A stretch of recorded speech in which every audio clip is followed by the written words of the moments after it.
I'm Lara, and I live in the Netherlands, and I run my own business, teaching people how to heal their bodies. I think the first time I traveled, I was a teenager, and at that time, I didn't realize, I think, that I was traveling. But I have a very spiritual mother, and it was very scary for me, because I had woken up one morning and I had a very intense memory that I was in a car crash. And I told her I was in a car crash, but I was under an airplane. And I explained the scene to her. And I said, but I was there. I was there. And she helped me through understanding the process of what might have happened.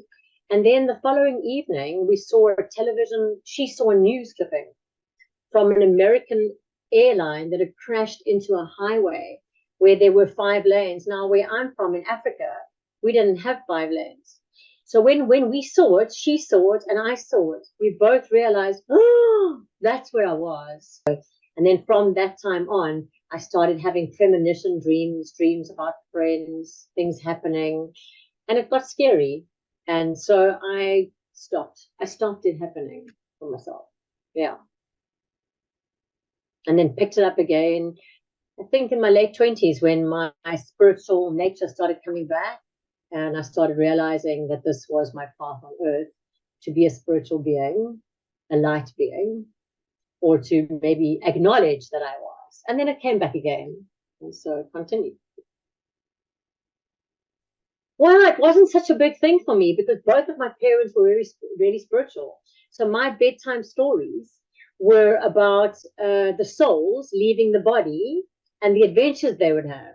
So this is the kind of stories my father and mother told us. And they told us that we had the silver cord from our stomach connected to and in that time it was called a soul, and that those are the adventures we went on. So I've always known that I was more than this body.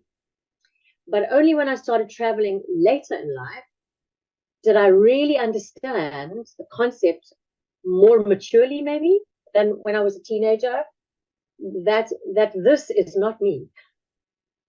This is not me. This is just the vehicle that I've chosen to use in this experience. But when you're traveling, the feeling, that the magnitude of how big you are and how omnipresent, do you know that word? Like, just to be so large and to be not of physical matter, it is, then you realize, this is not me. This is not Lara. You know, there's that. And when you can travel with that and have experiences with that consciousness, and I call it a consciousness now, because the word soul has faded for me. It is somehow tied to a belief system that I had, that we had a body and a soul. And now through my regular traveling in the last decade, I think we don't know. We don't know what we don't know. And there's lots of books about traveling and how many bodies you have, which is just someone else's belief system, right?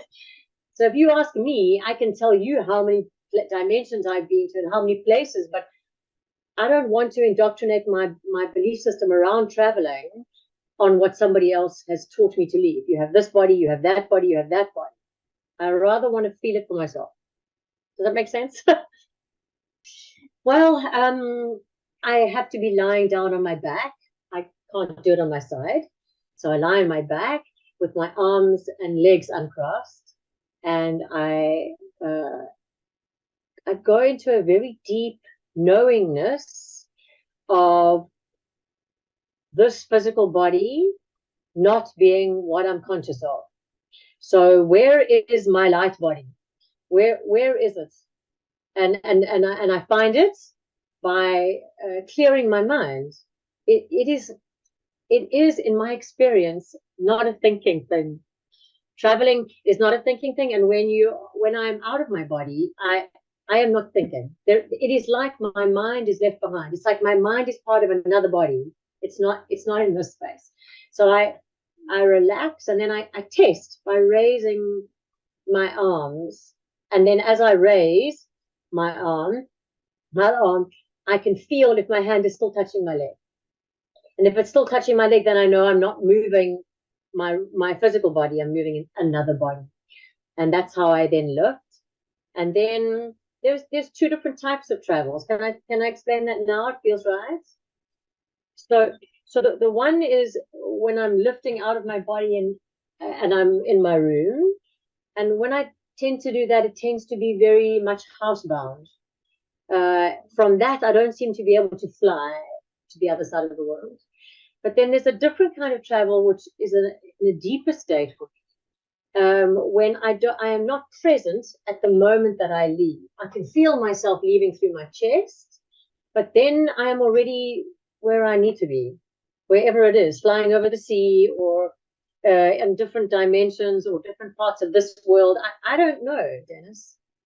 I think everybody can do this. It is definitely not just about me or certain people. It's a gift. I see it as a gift being given to me, but to all humans, to understand the physical versus the non-physical. So this gift I'm choosing to exercise. Some people are not interested in doing it. They want to be in this body, and that's also okay. But I believe anyone can do it if they want to. But it's also not always easy. I can't just say, okay, cheers, Dennis, I'm going to go do an out of body. No, it has to be for me. It's got to be quiet. The house has got to be quiet. I can't be disturbed. Like I can't do it when my daughter's in the bed next to me. And I also find that when I'm around trees, I can leave every night. No problem. I can leave, come back, and I come back. I wake up and I go again. I open my eyes it feels like the trees are a companion for this process for me. And I live at the moment in a small town, and I struggle to leave from my house. I have ideas about why. Maybe it's 5G, it's the heavy radiation or the Wi-Fi. I'm trying to be able to move past that so that I can travel whenever I want. But I still feel like I'm restricted a bit. Without my trees, you can help people get out. I've only had one experience of that, but the other person didn't experience it, so we don't know if it happened. Yes, I have recommendations. So your frequency, your oscillation of your physical body and your oscillation of your light body, they're both frequencies, so they're both moving. The closer they are at oscillating at the same frequency, the easier it is to leave. So in my experience, I've noticed that if I have sugar or heavy foods or alcohol, that it is more difficult for that frequency to stay the same. So I'm not talking about having a beer and then traveling. This may be possible, but it's about what you're putting into your physical body, how it changes the frequency. When I'm resonating at a really high frequency in my physical body, it's easy for me to travel. So the very first time I traveled, I moved house and I traveled immediately. It was in the time that I was taking a year of sugar. This was in my early 30s. And I traveled to a friend nearby, and I realized straight away what I was doing. And it just happened to be in that time when I had no sugar, no alcohol. So I definitely feel like my advice would be to get your physical body resonating at its frequency. So be conscious of what are you putting into it? What are you putting into it? Does this make me feel heavy? Does this make me feel light? And be mindful, I think, of the frequency, the oscillation of your physical body so that you can match. Yeah, I tried once before and I remember helping her out, but she doesn't remember. So she might have been sleeping. I've also had two other experiences that maybe are relevant to what you're asking. The one is my daughter always says to me, come and fetch me. Come and fetch me. So I've come to her room to find her, but I can't seem to find her light body. But one of the times I met a young boy in her room, and I knew that he was there to stop me, and that was interesting. But I learned from my mentor. I have a OBE mentor, somebody that I take counsel from. And he said to me, you have to believe that you are the most powerful being when you travel. And when I saw the boy, I got rid of him in seconds. So, and I've never been able to go back to find my daughter after that, because I don't really like to hang around the house much. So, and then the other time was, yeah, I saw my husband. I was inside the house and I saw my husband, and I ran over to him to take him with me, and then I realized it wasn't his physical body that I saw. His physical body was still lying on bed, but he couldn't see me. He couldn't connect with me. So what? It was another body. So it wasn't possible for me to go with him. But I have flown with my husband before, and I believe he is like a peacekeeper, or no, he's like like my own. He takes care of me, even though he doesn't travel. So I've met him on a travel before, when he dreamt that he was doing things and flying, and I was astral traveling and doing that with him, the same thing. So that was really nice. And another time I was traveling out the window of the bedroom, and I heard his voice go, Lara, come back. And I was in my body, and I woke up, and I said to him, what? Why did you wake me up? And he said, I'm sleeping. I don't know what you're talking about. So there's definitely can you see, Dennis, there seems to be another dimension between like him being able to communicate with me. No, I've never had a helper or anything like that. I've traveled to people, yeah, and I've traveled with people, but I've never had anyone. I know they're there though, and I believe that I can feel that I have some sisters, other Laras in other dimensions that are nearby, and I feel like they're around. I also know I have a friend who sees different dimensions, and every time she sees me, she sees 20 or 30 men, all dressed exactly the same, that she believes are there to support me to travel. So they're there. They're always there. I just haven't. I haven't met them on the trips. I was doing a meditation. I wasn't actually traveling, and then I moved into my light body, and my grandmother was there, and we had a conversation and a physical embrace, and yeah, I believe that I could talk to her again. But I think there's another experience that I had that maybe also answers your question. I had a friend who was having a baby in Africa, and I live in Europe, and I couldn't fly there at the time of her baby being born. And we both wanted to be there. But she said to me, and there's no Wi-Fi in her house, so I couldn't be online or anything. But we went camping, and I was near trees, and I said to her, I'm going to travel every night because I don't know when the baby is coming. She couldn't phone and tell us for a week. And on the Sunday night, I traveled to her, and I found her, and she handed me the baby, and she said, here it is. And I said, well, where are you going? You can't go. And she said, well, you must take it. And I stationed with her, Dennis, but it was not her physical body, and I was not in her house. I was in another space, but it was surreal for me. It was a very, very new experience to have a full-on conversation with someone who's alive, who I know. And 2 days later, she phoned and said the baby was she was in labor on the Sunday night. The baby was, for 2 days she was in labor, Sunday, Monday, Tuesday. Tuesday the baby was born, and it was a girl.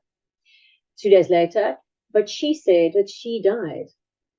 She lost her life in the pregnancy, in the birth, and she came back, and she said that she knew that I and 2 other people that were with her brought her back. So somehow she felt that I was there, and I definitely knew I was there. So that was a very surreal experience, like that life-changing experience. So that also kind of answers your question. Because what is Earth? Here we are. Are we a ball? Are we flat? Are we round? I don't know. how many dimensions are there? When I travel, I definitely travel to places that I don't know. And I've traveled a lot in the world. Now I have to ask myself, well, is this another dimension? Is it another planet? Is another planet the same thing as another dimension? You know, without reading anyone else's information. What are these for myself? You know, so yeah, I've traveled to places and I'm like, dude, this is not Earth. But where, I don't know. I have set the intention because it's another tip actually. When you start thinking about where you want to go during the day while you're awake, that's where you end up going when you travel. And so I find your physical thoughts and ideas and aspirations when you're preparing for a travel always seem to come true when you travel because you can't think while you're traveling. So I do the thinking in this realm. And I always think I want to go to a spaceship. I want to go and talk to beings from other planets. But I've never had that vision where I arrive at a spaceship and meet alien type beings that we've seen on movies. And obviously, I don't want to think that they look like they do on movies. I want to have my own experience. And maybe all the movies and things we see is all rubbish, you know, so you don't know, probably is. So I'm still setting the intention, but I think I have already been to other dimensions. Yeah. It's, you know, sometimes I feel that the English language does not have the right words to explain what happens over there. Like, it's just, it's not of this world. I mean, if you hold your hands in front of you, you can see a body, but it is very much a melty body. But you can also be anything you want. I've created a whole castle before in front of me. Some people call that shifting, where you create your own reality, which I'm still playing with a little bit. I created this beautiful castle and then I couldn't get in, which is weird. But I experienced myself as a large ball of energy. I don't look in a mirror. I've never looked in a mirror, but I've definitely looked at myself. And if you this is the understanding of the consciousness. If I look and I expect to see a hand, then a hand will appear. If I look and expect to see something else should appear. You are the center of your creation. So I have not created or made myself into anything else or different.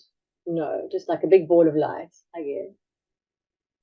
I don't believe there's a beginning. I believe that everything happens at the same time. Time is really just a concept that helps us stay ordered on Earth. I don't know if I really think there's a beginning and an end. And I think we are the source, you and me, and us connecting to each other. We are the magic.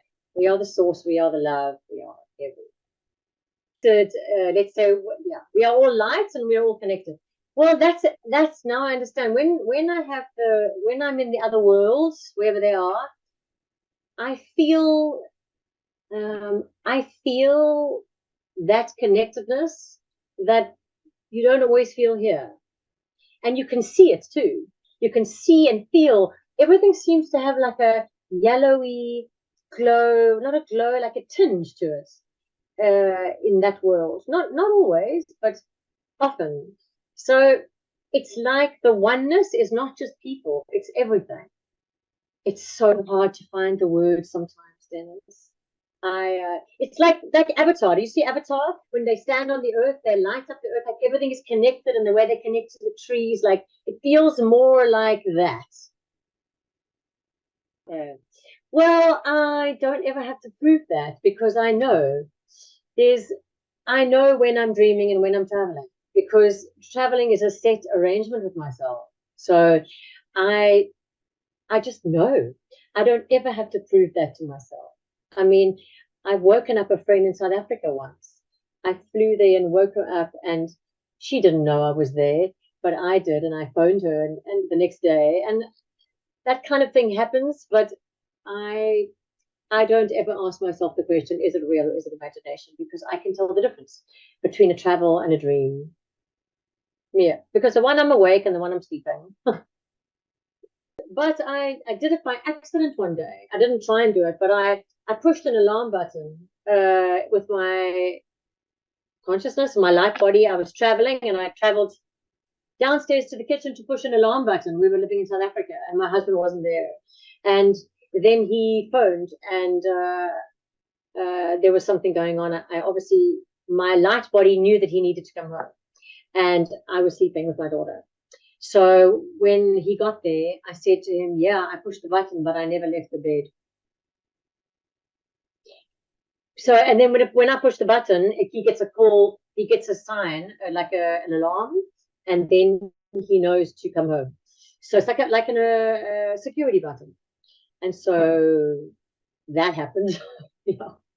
Well, I have an astral traveling group that we belong to on Telegram, and there was once a guy, and he introduced me to his friends, and he said we should go meet somewhere, but we never made it.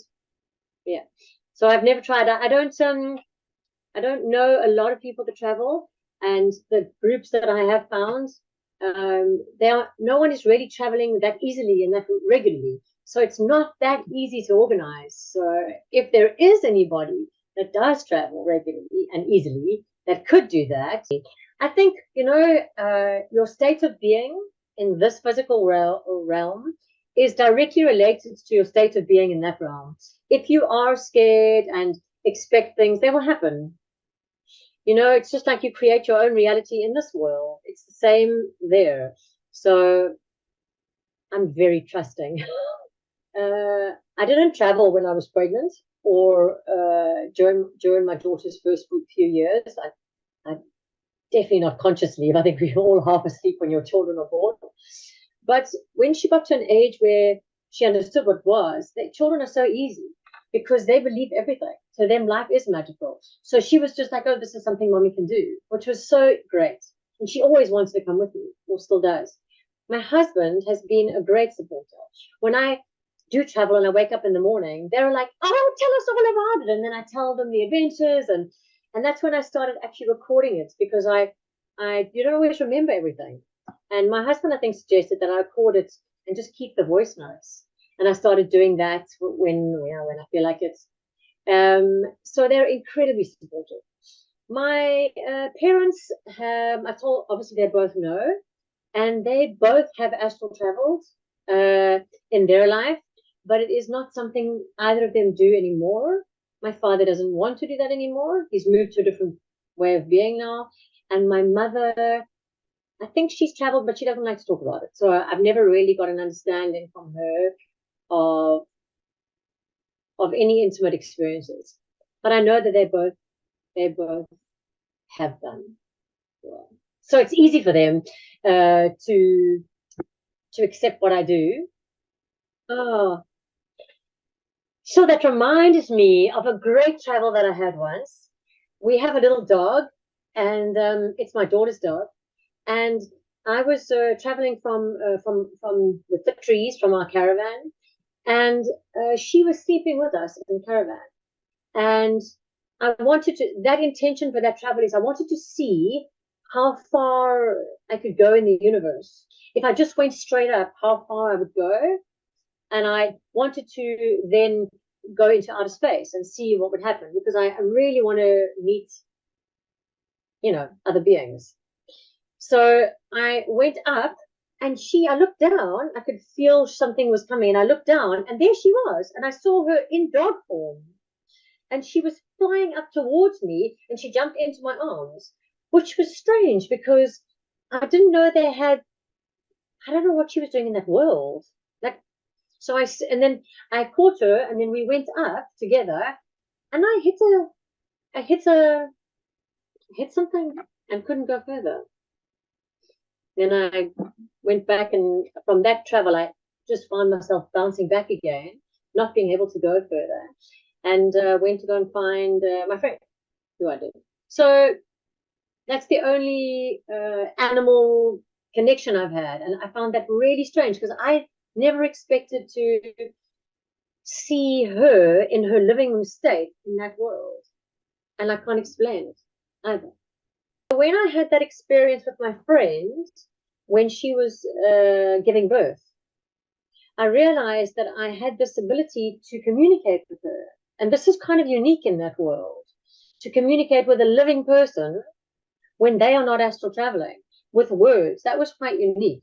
So I've done some work in the last year with someone here to help me to be able to leave my body to communicate with your consciousness or somebody else's consciousness, to bring back information about your body and your life that is helpful for you. That's what I'm practicing to do. How it works, don't know. Figuring it out more regularly, but without having to go to sleep, without having to lie down, without just being able to sit down in a room full of people, leave my body, communicate with your consciousness, and come back. So a little more intention, shorter, and I haven't done that yet, but I will. I think that the only message that I wanted to reiterate is to be in resonance in this physical body. That what is in this earth will happen in the astral world. And it's a huge part of setting an intention of wanting to leave. What am I going to do? Where do I want to go? And feel it and know it. And then when it happens, the one thing that's so important is that you cannot feel fear when you're in that space. And when you feel fear, you're right back in your body again. And then you're going in and out your body, and traveling so much takes a lot of energy. So you have to get to a state where what you see does not scare you. And luckily, I don't get scared a lot. But fear is not present. Fear seems to be a physical, human experience. So deal with your fear and trust in this physical universe so that you can travel and have more fun. But I think knowing intellectually that we have another body and actually physically experiencing it is very different. And that knowingness of having that this is not my body is life-changing. It is changing the way you operate every day, because nothing here really is what it seems. This is just something we're creating. This body is not me. This is just a experience. I am so much bigger. You are so much bigger, so much brighter than you can ever imagine. And to talk about it and for people to hear it now is one thing, but to actually know it, do you know what I mean? To know it because you've experienced it, life-changing. Yes, to know that this world is not so great. This world at times is not so great for everyone. And knowing that there's so much more out there, and knowing that the light world, the astral world, whatever you want to call it, is at your fingertips and you can do it. And there's nothing special about me. I am just able and aware, and I believe. It's a knowingness, it's a trustingness, it's a dealing with your shit, basically, dealing with your stuff, raising your consciousness and your frequency to understand more of who you are. So this is just one or two dimensions more, but there's much, much more. I think this is what life is really about, is understanding the non-physical. This physical is this big compared to the size of the astral world. So, and I am really happy to support people, and I already am. So you're welcome to join our OBE channel if you want to get personal support from myself and a friend of mine to encourage you to as you practice, to get better and better. And maybe we can all meet up sometime in the astral world. But I'm really glad, really glad and grateful to be doing this to Russian people, because I think there's something special about the Russian people.